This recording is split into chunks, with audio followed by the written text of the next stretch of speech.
खबर है मध्य प्रदेश की राजधानी भोपाल से। सीएम हाउस में आदिवासी विधायकों और सांसदों की बैठक हुई। मुख्यमंत्री आवास में हुई इस बैठक में बड़ा फैसला लिया गया। बालाघाट में बच्चों की मौत को लेकर सरकार का रुख अब सख्त नजर आ रहा है। सभी जनप्रतिनिधियों को लोगों के बीच जाने के निर्देश दिए गए हैं और स्थानीय स्तर पर लापरवाही की रिपोर्ट देने के निर्देश भी दिए गए हैं। मौत के कारणों की रिपोर्ट जनप्रतिनिधि देंगे और बैठक में मुख्यमंत्री डॉक्टर मोहन यादव ने सभी को ये निर्देश दिए। सिकल सेल के बढ़ते मामले को लेकर इस बैठक में मंथन भी किया गया। स्वास्थ्य विभाग से भी चर्चा की जाएगी। साथ ही जनप्रतिनिधि सीएम ने स्थानीय स्तर पर जनप्रतिनिधियों को विकास कार्यों को लेकर उतरने की, बात करने की, चर्चा करने की, उसकी रिपोर्ट देने की भी बात कही है। आदिवासी क्षेत्र में योजनाएं चल रही हैं उन सभी पर बात करने के निर्देश दिए गए हैं। तो ये बड़ी खबर हम आपको बता रहे हैं। बालाघाट में बच्चों की मौत के बाद सरकार सख्त नजर आ रही है और बड़े फैसले लिए गए हैं। जनप्रतिनिधियों को जमीन पर उतारा जाएगा, लोगों के बीच जाने के निर्देश दिए गए हैं।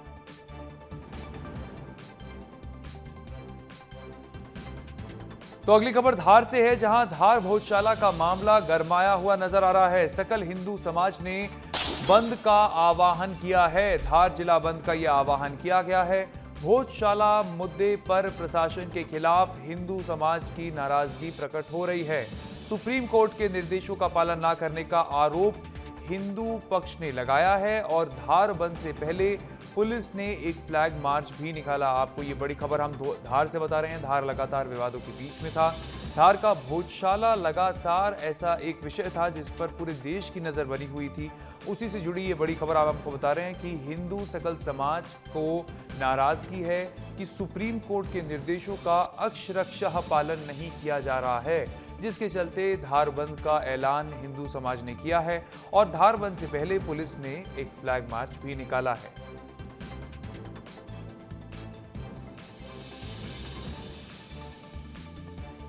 तो प्रदेश भर के स्कूलों में 25 से 31 अगस्त तक संस्कृत सप्ताह मनाया जाएगा। लोक शिक्षण संचालनालय ने सभी विद्यालयों को निर्देश जारी किए हैं। संस्कृत भाषा के प्रचार और प्रसार को छात्रों को भारतीय जीवन मूल्यों से जोड़ने पर इस कार्यक्रम में जोर दिया जाएगा। इस दौरान पूरे सप्ताह संस्कृत को लेकर अलग अलग आयोजन भी किए जाएंगे। तो मध्य प्रदेश में संस्कृत सप्ताह मनाया जाएगा। आपको बता दें कि 25 से 31 अगस्त तक इसका आयोजन होगा। 25 अगस्त को सामूहिक श्लोक पाठ किया जाएगा। इसके बाद 26 अगस्त को गीत प्रतियोगिता का आयोजन होगा और 27 अगस्त को संस्कृत क्यों जरूरी है इस विषय पर व्याख्यान होगा।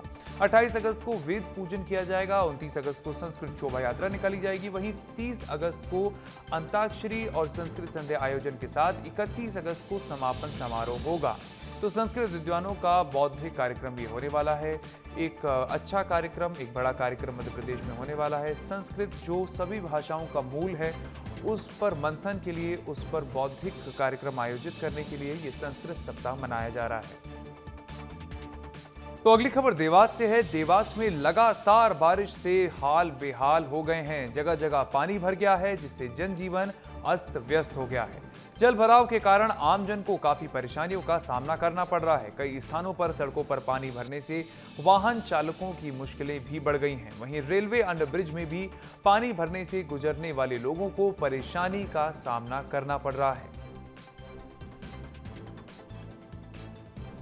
देखिए, ये पूरी विफलता कॉलोनाइजर की प्लस कॉलोनी को जिन लोगों ने सैंक्शन दिया है, साइड की नालियों का कोई निर्माण नहीं हो। जहां नालियां बनी थी वहां लोगों की भी गलतियां, उन्होंने अपने अपने होटलें बना के उन नालियों को बंद कर दिया। अब ऐसी स्थिति में जो बारिश का पानी है, सीवरेज डली है, लेकिन सीवरेज में सिर्फ और सिर्फ घर के अंदर का पानी जाता है। बाहर से जो बरसने वाला पानी वो सीवरेज के अंदर जा ही नहीं सकता।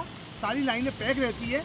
इस वक्त हम मौजूद है देवास के अंडरब्रिज पे, जहां लगातार बारिश के चलते यहाँ पे पानी भरा गया और लोग परेशान भी हो रहे हैं। ये अंडरब्रिज है और ये स्थिति है रेलवे के अंडरब्रिज की, यहाँ पर जो गाड़ियां हैं वो फंस रही है और यहाँ पर जो लोग हैं वो परेशान होते हुए आ रहे हैं। घुटनों तक लोगों के पानी भरा हुआ है और अब पिछले 1 घंटे की बारिश में पूरी व्यवस्थाओं की अब यहाँ पे पोल खुल रही है। देवास में कई जगहों पर अब जल भराव की स्थिति भी उत्पन्न हो रही है। अमित शर्मा, विस्तार न्यूज, देवास। तो ग्वालियर में सोशल मीडिया पर वायरल होने और रील पर ज्यादा से ज्यादा व्यूज पाने के कारण एक युवक का एक अनोखा प्रयोग ट्रैफिक पुलिस के सामने उसे ले आया। युवक ने अपनी कार को ही किसिंग कार बना दिया। कार की पूरी बॉडी पर उसकी गर्लफ्रेंड ने लिपस्टिक से करीब 3400 किस के निशान बना दिए। इसके बाद युवक ने कार का वीडियो बनाकर इंस्टाग्राम पर अपलोड कर दिया। वीडियो तेजी से वायरल हुआ और एक दिन में करीब 55 लाख व्यूज पहुंच गए। हालांकि रील वायरल होने के बाद मामला यातायात पुलिस तक पहुंच गया और पुलिस ने कार बरामद कर चालानी की कार्रवाई की।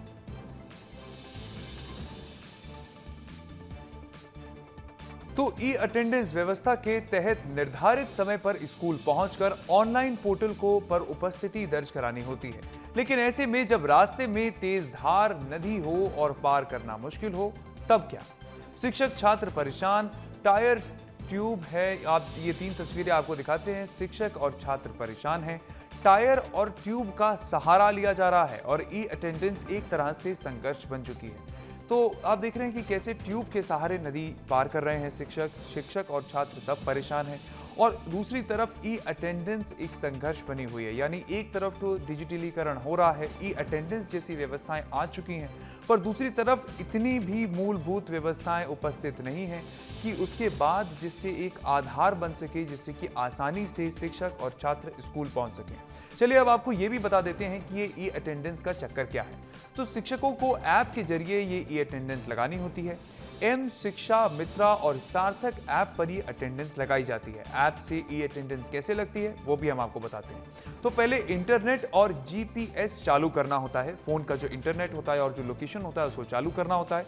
फिर स्कूल के 200 मीटर दायरे में रहना ही होता है। चेक इन और चेक आउट विकल्प चुनना होता है।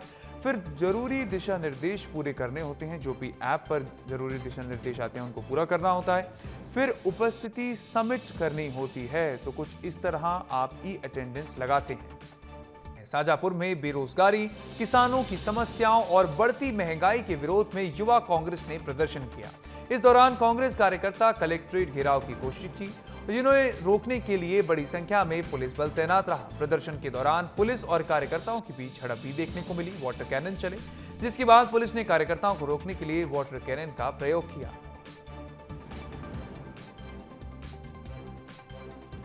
तो वहीं सिवनी जिले के कुरई में आरटीओ चेक पॉइंट पर हंगामे के बाद नेशनल हाईवे 44 पर लंबा जाम लग गया। मामला मेटावानी के पास स्थित आरटीओ चेक पोस्ट का है। आपको बताया जा रहा है कि चेकिंग के दौरान आरटीओ कर्मचारियों और वाहन ड्राइवरों के बीच विवाद हो गया था। ये मामला हम आपको सिवनी से बता रहे हैं। विवाद बढ़ने पर ड्राइवरों ने सड़क पर वाहन खड़े कर दिए, जिससे NH 44 पर दोनों तरफ वाहनों की लंबी कतारें लग गईं। राहगीरों और अन्य वाहन चालकों को घंटों तक इस परेशानी का सामना करना पड़ा। सूचने पर पुलिस मौके पर पहुंची और जाम खुलवाने का प्रयास किया। सागर नगर निगम में आज कांग्रेस कार्यकर्ताओं ने जमकर हंगामा किया। निजी कंपनियों के कर वसूली के विरोध में प्रदर्शन करते हुए कल पार्षद जमीन पर बैठे थे, जिसके चलते बैठक स्थगित करनी पड़ी। नगर निगम की बैठक के दौरान कांग्रेस पार्षद निजी कंपनियों को जल कर सहित विभिन्न करों की वसूली का ठेका देने की प्रथा का विरोध कर रहे थे। विरोध जताते हुए सभी पार्षद नीचे जमीन पर बैठ गए और जमकर नारेबाजी करने लगे। हंगामे के कारण बैठक की कार्यवाही पूरी नहीं हो सकी और बैठक को स्थगित कर दिया गया।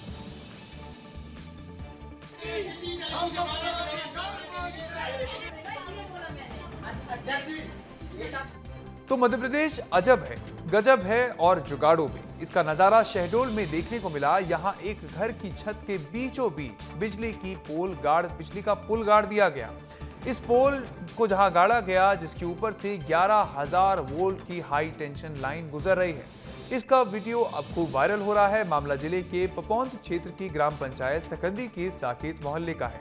तस्वीरों में साफ दिख रहा है कि मकान की छत के बीचों बीच पोल खड़ा है और उसी के सहारे HT लाइन ले जाई गई है। ग्रामीणों का आरोप है कि घरों के बेहद करीब से गुजर रही लाइन के कारण पहले भी कई लोग करंट की चपेट में आकर झुलस चुके थे। कई बार बिजली विभाग से शिकायत की गई, लेकिन समाधान नहीं हुआ।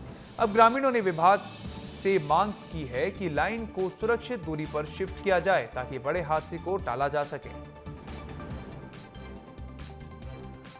तो वहीं शहडोल में सुहागपुर तहसील के एक पटवारी पर अनाथ युवती से रिश्वत और अश्लील चैट करने का गंभीर आरोप लगा है। युवती ने कलेक्टर से शिकायत कर न्याय की मांग की है।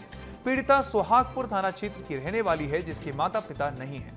ग्राम पंचायत चांपा में उसकी पुश्तैनी जमीन है, जिसके काम और जाति प्रमाण पत्र के लिए वो हल्का नंबर 72 के पटवारी आशीष सोनकर के संपर्क में आए। आरोप है कि पटवारी ने काम के बदले 20,000 मांगे और 15,000 नगद भी लिए। इसके बाद व्हाट्सएप पर आपत्तिजनक बातचीत कर होटल बुलाने का दबाव भी बनाया। युवती ने इसे पद का दुरुपयोग बताया और शिकायत में सहयोगी पर धमकाने का आरोप भी लगाया। पीड़िता ने स्क्रीनशॉट समेत कलेक्टर को लिखित शिकायत देकर कार्यवाही की मांग की है। तो एक और बड़ी खबर आपको छत्तीसगढ़ से बता दें। छत्तीसगढ़ में 28 अगस्त को एक सरकारी अवकाश रहेगा। रक्षाबंधन के मौके पर सरकारी छुट्टी का ऐलान किया गया है। सभी सरकारी कार्यालय और संस्थान 28 अगस्त को रक्षाबंधन के मौके पर बंद रहेंगे। प्रदेश के सभी बैंक और कोषालय भी उस दिन बंद रहेंगे। तो एक बड़ी खबर छत्तीसगढ़ से, जहां छत्तीसगढ़ को 28 तारीख को छत्तीसगढ़ में एक सरकारी अवकाश घोषित किया गया है। रक्षाबंधन को एक सरकारी अवकाश के नाते घोषित किया गया है। इस मौके पर सरकारी छुट्टी रहेगी। कार्यालय और संस्थान जितने भी सरकारी हैं वो बंद रहेंगे। प्रदेश के सभी बैंक और कोषालय भी बंद रहेंगे। तो ये बड़ी खबर रायपुर से, जहां पर हम आपको बता रहे हैं रक्षाबंधन के पर्व पर एक सरकारी छुट्टी घोषित की गई है।